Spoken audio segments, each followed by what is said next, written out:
Well, welcome. I hope you're having a great day, and I hope we can make it even a little bit better. Always appreciate when you choose to spend your time here.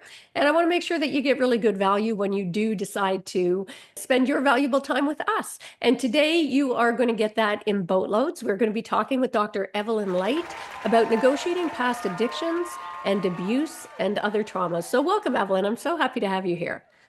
Thank you. And one small correction, I'm not a doctor. Okay. All right. You've just, after writing, for those who don't know her, Evelyn's written 18 books, has more than 35 years of counseling experience, socializing and healing trauma, understanding relationship dynamics, improving communications, and overcoming addiction. So I apologize. I just assumed, given your That's background. okay. Thank you. So why don't we just jump right in? I was curious that, I mean, the 18 books, congratulations. I mean, that's a huge undertaking. And I was intrigued with your most recent book, The Search for Sanity. What was the impetus for telling your story through your latest book? Well, the latest book is the fourth in a series of four.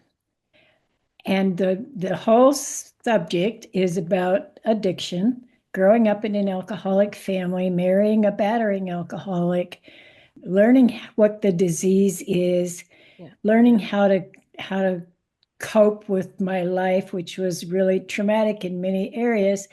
And then the final book is to share with people how my own addiction started and how sneaky it is, Hmm. and how denial fits into the disease.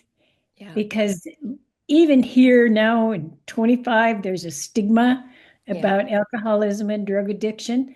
So the purpose of the book was to share my story, to show people what mental health and addiction, how it fits in, and how everybody tries so hard to be normal, Yeah. and why we get caught up in the whole thing, and all about the phoniness of people and the life that ensues when you're raised by an addict, lived with an addict, and become an addict. That's my whole story. Well, and I really, I just want to give you huge kudos as well and appreciate, truly appreciate that you are speaking about these issues. I mean, as you'd said about it's such a taboo subject. I think abuse and addiction, and still to this day, we pay a lot of lip service to mental health, to addiction issues, but boy, we've got a long way to go. So I'm wondering, what are your insights? Why do you think these still are such taboo subjects? Well, a lot of it is based on what we learn from religion. Not talking about spirituality, I'm talking about man-made laws Yeah, that says this is good, this is bad. yeah. So, and I personally grew up in a hellfire brimstone church where no one would admit to having any human problem at all. Yeah. And, my from the beginning, even from childhood, I was trying to say, hey, wait, this is happening. This isn't right. And I suffered a lot for that. Yeah. But, and in many cases, I still do, because I do try to share absolute truth. Yeah. And that's not always well accepted. Yeah. Well, and I'm glad you raised that because I want to chat about that for a moment. And thanks for pointing that out. And for our listeners as well, I do think it's true. That conditioning that we get when we're young, dismiss it at your peril. Like, peel back the layers, if you will, to uncover where some of your kid, we're in such a polarized place in the world right now. And I think that division in part comes from these, taboos that we learned as a kid, this conditioning that we got as a kid. But you're so candid and open about it. And I agree. I think vulnerability is probably one of the most underrated, skills to freedom. Why do you Yeah. feel it's important to be candid about your past? Because there are many, many people out there like me, Yeah. and they still don't understand what's going on. Yeah. They're still suffering. They're in a lot of pain. They're only living half lives, Yeah. either because they lived with an addict, or they are an addict, or they've been traumatized by childhood and they're still carrying that trauma around with Yeah. them. Now, I have spent my life trying to help women, mostly women, Yeah. understand this is what's happening. Yeah. Look at this, see the reality. And once you are on the path to reality, it's really difficult to be a phony anymore. Yeah. You can't hide things once you're on that path. Yeah.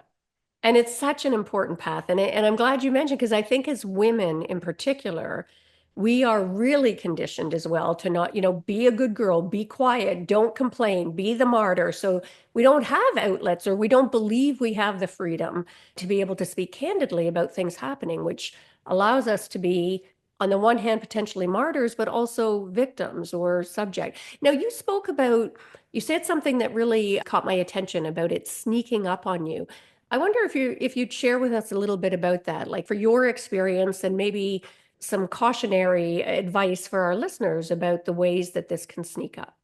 I grew up in an alcoholic home. I didn't ever think there was really anything wrong with drinking.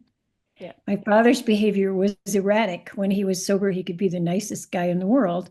When he was drinking, he was never physically abusive, but emotionally abusive really badly when he was drunk. He'd be mad and he'd, you know, just make a fuss all over the place. And it was, when you're a child, that's traumatizing and it's so hard to understand. yeah, It's like, what happened? What's going on? yeah, So, when I grew up, I drank. I drank at the age of 17 and probably was an alcoholic from the first point because it is genetic. yeah, I never drank because I liked the stuff. I drank to kill my pain. yeah, There's the first sign of an alcoholic. yeah, But as I said, it sneaks up on you. So in the beginning, it was no big deal. But then as the years went on and I continued to drink to kill my pain, I suddenly found I couldn't stop when I wanted to. yeah, And I remember it was so confusing for me because I'd say to my husband, after I have 2 beers, I can't stop. I was trying to get him to understand. He yeah, couldn't understand. But then so I realized I better not, if I have anything important coming up, I better not have those 2 beers. I yeah, better not drink at all until I'm done with my important stuff.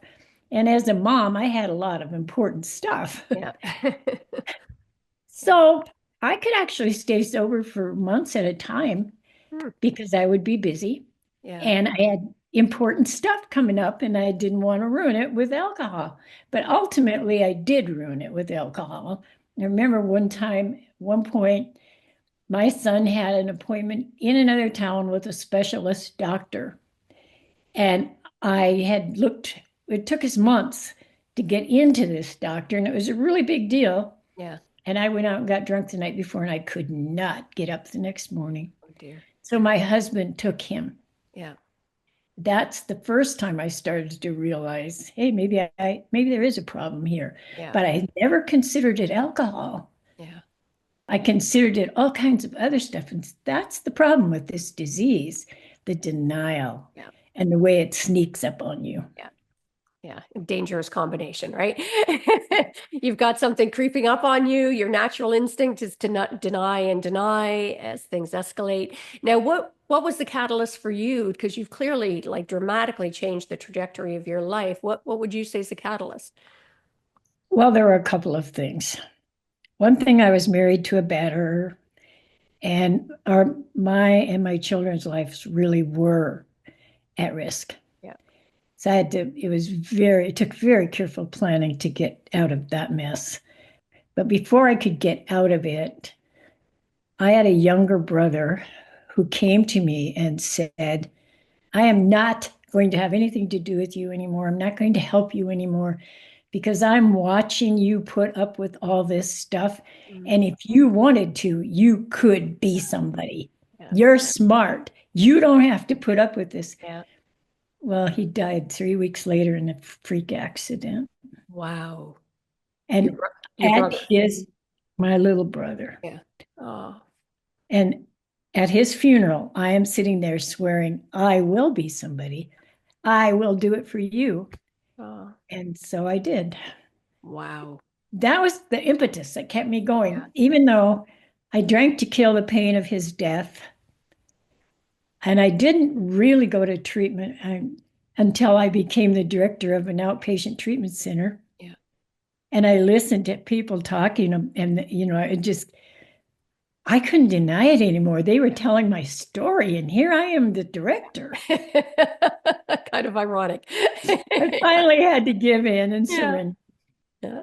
Well, and what a double whammy for you, Evelyn, as well, that you, because I think the denial that you're talking about around addiction issues also applies, I think, to people who are in abusive situations, right? They Oh, excuse the behavior, make all the stories in the world about how things are going to be different. It was just because of this. So kudos for well, you. first of all, we blame ourselves. Yeah.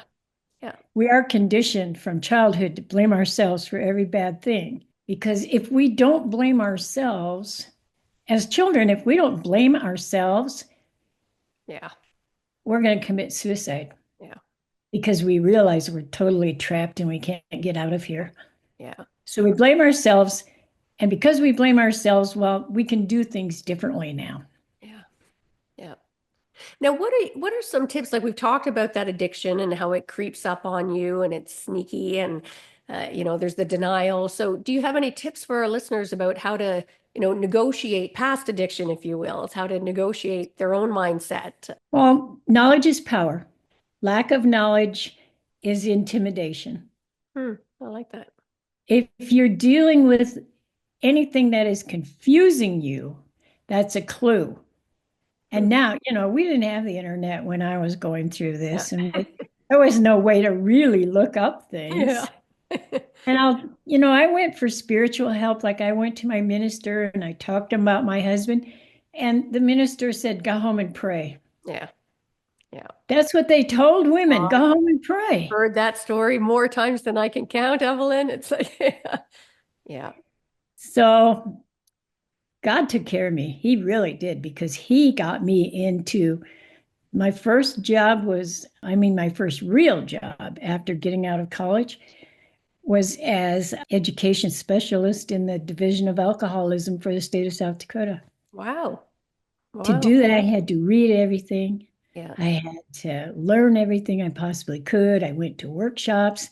One workshop I'm at is about addiction, and I'm carrying a beer upstairs in the elevator to my room. Yeah. Kind of like being the director at the treatment facility, right? It's like ironic. My goodness. Yeah, you should write a book called Irony. It's my goodness. Yeah. So would you say one of the tips then for how to negotiate past it is starting with educate yourself, right? Whether you believe Educated. you have an issue or not, educate yourself about it. Is that fair? Absolutely. Knowledge is Yeah. power. The Yeah. more knowledge you have, the more power you have. Yeah. And any other tips for somebody who's maybe starting to hear from people in their lives that there's an issue? Any tips on how to handle it while they're still in that denial stage? Like, what are some things they can do to maybe push past that denial besides the education piece? I'm just trying to think of events in my own life. First place, you can't get somebody's attention if they don't want to give it to you. Yeah, So when you have an alcoholic, especially if you have an alcoholic child, as I do, your best course of action is compassion. yeah, And as parents, we tend to get really, really angry because we feel so powerless and we we're don't know what to scared. do. Yeah, And we want to, we've done everything we can think of to help them, and nothing is working. yeah, So I work with a lot of parents whose children are alcoholic. And as I said, I have one of my own. yeah, Uh, It is, I don't know really how to answer your question because until a person is ready to see, yeah. they won't see. Yeah. But I I think guess that's a great starting point. And sort of, yeah, I just want to really put a pin in that for our listeners. So if you have a partner or a family member or a friend and you're wanting to help them move forward, compassion is so important because our instincts, particularly I think with partners or family members, is that anger, which comes from a place of fear, right? You're worried about them, for their future, and we end up lashing out at them, which really compounds the problem in the vast majority of cases. So, um, most of us come at it from a point of view of you're making me look bad. yeah, yeah, I'm doing everything in my power to help you, and you're making me look yeah, bad. So it's all about me, yeah, although it's all about you. Yeah. And that gets very confusing. Yeah. So the best thing anyone can do is learn about what they're up against. Yeah. Yeah. And I work with a lot of women who are married to narcissists, and that in itself is a Yeah. whole nother. Yeah. But most alcoholics are narcissistic. I mean, they have Uh, narcissistic traits. yeah. That's interesting. I haven't heard that before, but as you're saying that, I'm percolating because we've got a long history of addictions in our family as well. So this is familiar Well, territory, and that's an interesting perspective. they're Yeah. very selfish. They're Yeah. very self-centered. They're very, I mean, like my first husband he just would blow me away because, like, when my brother died, for example, he got drunk because he couldn't tolerate the pain of losing my brother. Yeah. I had to pick up all the pieces. Yeah. Yeah. That's true. That's true. Now, would you say when we're talking about friends or family members or with you're dealing with a partner, what about post-addiction treatment? Do you have any steps? Like what are some things they can do or the steps for helping to move forward after somebody's had an addiction treatment? I wrote a whole book about that. Yeah. Give us your highlights. What's the Cole's Notes version here? It's called Mending Family Relationships. Actually, it's a fix for the family. Yeah. And it is ways to approach. I mean, first of all, we have to stop taking things personally. Yeah. This disease is not about you. It's not about anything you have done or haven't done. It's about the person who has it. And, when somebody we love gets diabetes, we don't automatically think, Absolutely. oh my gosh, I did something. Yeah. Yeah. That's so true. So there's a lot of tips and techniques for how to behave. And what's that book called again? It's a fix for family relationships. Yeah. Okay. All right. We'll have to make sure to put that in the show. And for our listeners, as I say, Evelyn's got 18 books. We'll make sure to include some resource there for you with the titles and information in the show notes. So don't panic if you're furiously trying to jot down any of these Yeah, just phenomenal. look on Amazon. They're all there. Yeah. Now, what would you say? And I think you've probably mentioned a couple, but I was going to ask, what do you see as the key reasons, negotiations, if I can call it that, with persons suffering from addictions fail? So one you've mentioned is not showing up with compassion, and two is blaming yourself for it immediately, making it about you instead of them. Any other reasons that jump out at you why most people end up failing in their negotiations trying to deal with somebody who's suffering from addiction? Not understanding that it is a disease, Yeah. thinking that they could stop if they wanted to. Yeah. And the thing is, they can't. Yeah.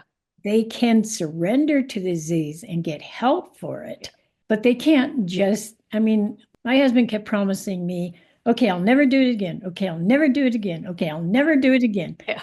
And he meant it. Yeah. Yeah. And I believed him because I didn't understand that it's like diabetes. You can't say, okay, I'll never have another Yeah. diabetic Yeah. issue. Yeah. And I think you just hit on something that's worth circling back to there because I don't hear people talk about that often, but the fact that you emphasized he meant it, I think we ignore that. And there's a lot of blame about, oh, why does somebody keep buying into the same excuse when they've been told 100 times? But it's believable because the person saying it at the time believes it. And I think we miss that so often, Evelyn. So I love that you're pointing that out for us, sort of putting a pin in that for us. And I want to circle back as well, because I feel like I kind of glossed over the sort of the abuse aspect as well. Do you have any strategies for our listeners on how to help someone who they suspect is being abused? Well, first of all, don't get disgusted with them. Yeah. Yeah. A lot of people knew that I was being abused. And back then, though, it was a woman was pretty much a man's property, Yeah. and no one would intercede or interfere. But the thing is, when you have a friend who's being abused and you act disgusted with that friend for tolerating that behavior, or you blame her for tolerating that behavior, Yeah. there's a total lack of understanding about what you're doing and what's going on. Yeah. So the thing that helped me the most was when someone would say to me, you don't deserve that treatment and you are really a good person. Hmm. because never did I ever feel like I was really a good person. Yeah. And Yeah. I remember one time I called up this friend at midnight, something really bad had happened. And she kept saying, "You're okay, Evelyn. You didn't do this. You're okay." Yeah. That was huge for me. Wow. Nobody ever said you're okay. Yeah. Yeah.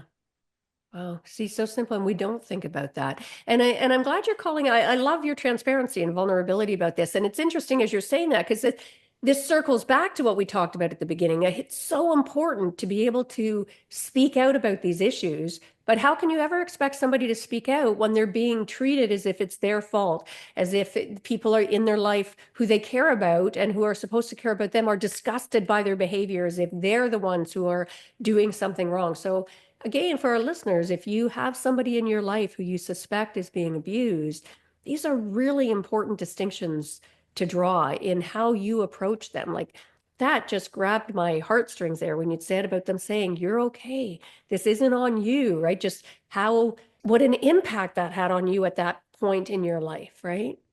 Um, now, what do you think there are some things like, are there things, I guess, as a society that we can start doing to reduce abuse and addiction? Like it felt like we were starting to make progress, and I feel like in many ways now we've seen such a shift in, and it sort of starts at the political level and then ripples down where we seem to be losing ground. So what thoughts do you have on how we can reduce abuse and addictions from a societal perspective? Well, for one thing, we can talk about it. Yeah, That's why I wrote my books, yeah. I love that. that we have to be transparent. We have to be open about it. We have to be open that it affected our lives. You'd be absolutely amazed at the number of people, whether I'm on an airplane or whether I am going somewhere else. If I say I grew up in an alcoholic family, it opens floodgates. Yeah, yeah. My dad, my mom, Yes. all of this, and it just, but they don't feel free to talk about it unless they're talking to somebody who understands. And Yeah. I think the only way to understand is to learn. Oh, that just struck a chord with me because about that openness, the opening the floodgates. Because I was last year, I spoke at a conference. It was for a group of trade unions, and the theme was about mental health. And they had a number of experts come in and speak about mental health, but it was very academic, right? And very distant. And the audience, you could tell, were kind of glazed over, and it wasn't having an impact. And I'd been asked to come and speak as well. So I flipped sort of the approach and I started by sharing very vulnerably about my sort of family history of mental health issues and some quite personal stuff in this professional environment. A lot of these people were my clients. And oh my gosh, Evelyn, exactly what you just said. It opened the floodgates. Not only did people, some were still shy, came up to me privately to talk, but it seemed to open up the floor, right? It was as if people had suddenly been given permission to be able to share this thing that they'd held so guardedly before. So I think that's such an important thing. And for our listeners, everybody has experienced this in their life at some level, right? It was 6 degrees of separation, usually a heck of a lot less than that. In our lives, have people that we care about, maybe ourselves who are experienced. So start opening up, be the change, be the difference to start talking about this stuff. When my son got diagnosed with serious mental health issue a few years back, I was very open in public, speaking about on, social media. And I had a lot of people chastise me for that, saying I don't think that's appropriate. And yet again, you could not believe, most privately, a few publicly, but almost everybody in my friend circle then were responding, "Oh, I'm dealing with this with a wife, with a child, with a mother, with a father, with myself." It opens up those floodgates. So Yes. I love that. And you're a very brave woman. I'm so glad you were able to do that at conference. Yeah, well, and it's funny because my husband was not happy. Like he was mortified, and I think he was embarrassed. And there's, as you say, that childhood shame, right, around the issue. But as more and more people from some of the social groups he belongs to were coming up to him saying, "I saw what you're going through. We're dealing with this as well. I've dealt with this as well." It was so healing for him Yes, and yes. allowed him to speak. So, what would you say are Great. some of the most surprising things or that you discovered while researching or writing any of your books? Any standouts for you that were like, wow, I knew a lot about this, but this surprises me. Well, I saw myself in a different light. That's a big surprise often, yeah. That was a big surprise. The, the very first book I wrote, I'm thinking people are going to think I'm crazy because I'm commenting on this and they're going to think I'm nuts. But then nobody ever did. Yeah. I got lots and lots of fan letters, Oh, nice. and that was so encouraging. But I Well, don't know. obviously, because you wrote 17 more. Awesome. I And wrote a lot of pamphlets that we handed out yeah. in my job, and how to recognize alcoholism, how to detach from the alcoholic, a lot of those books. And Detachment is a book that's 40 years old and it's still in demand. Huh. I don't know that one. I'll have to check that out. So that's incredible. Now, if we expand the lens a bit, we've been talking a bit, mostly in the context of addiction or abuse, but I'd be curious, what advice do you have more generally about negotiating our mindset so that we can show up more powerfully, to get what we want out of life? What would be your tips or thoughts on how we do that? Well, first of all, we have to get rid of shame. Yeah, nice. Shame has to be, and that's not always easy because sometimes when I realize people are reading my life story, I'll get a flash. Yeah, yeah, And so it's not easy to get rid of it, but yeah, that's very important. You can't claim your power if you're ashamed. yeah. That's And powerful. I think we have to claim our power because we have to know that God put us on this world in this world for a reason. And if we go to him, talk to him, and trust him, the reason will be shown to us. Yeah. And tied to that, as you're saying that, I'm thinking even for our listeners, if you're not religious, if you're more spiritual, trust yourself as well, I think is kind of at the core of what you're saying there. That getting rid of that shame and tied to that blame and getting out of that victim mentality, right? Choosing to take control over the story that you tell yourself, choosing to decide who and how you want to show up. I think that's beautiful. And the work that you do is so powerful in that. And would you suggest any habits? I know some people, do you personally have any what you would consider to be non-negotiable habits in your life that you're committed to? Like for Well, showing up more powerfully as the best version of yourself. one thing is how you talk to yourself. Yeah. Over the years, I've had to learn how to talk to myself because as a child, you talk to yourself, but you tell yourself really negative Yeah. things most of the time. Yeah. So you have to learn how to give yourself positive messages. And that I was so blessed. I got to work for a boss who would not accept any negative messages. Yeah. So if you went to work and you said something negative about it's raining, he'd say, "Oh, isn't that wonderful?" And he just would not tolerate negative. And through him, I learned to talk to myself in a more positive way. Yeah. So, and actually, just before this session with you, I had a client. I said, "What I want you to do is I want you every time you look in the mirror to tell yourself you're smart, you're beautiful, you can do this." And if you do that every day for a while, you'll believe it. Yeah. And it takes a lot of reconditioning ourselves because, as you said, we start from a very young age telling ourselves stories about ourselves that are so disempowering. And we speak to ourselves in a way that we would never dream of speaking to a friend or another family member. And the more we can flip that story, catch it every time we're catching that negative story, just flip the story and cast a new version of yourself. I think that's great advice. Well, and it works. Yeah. A Yeah. lot of times, more therapy is needed. There's a lot of times when you just can't do this on your own, Yeah.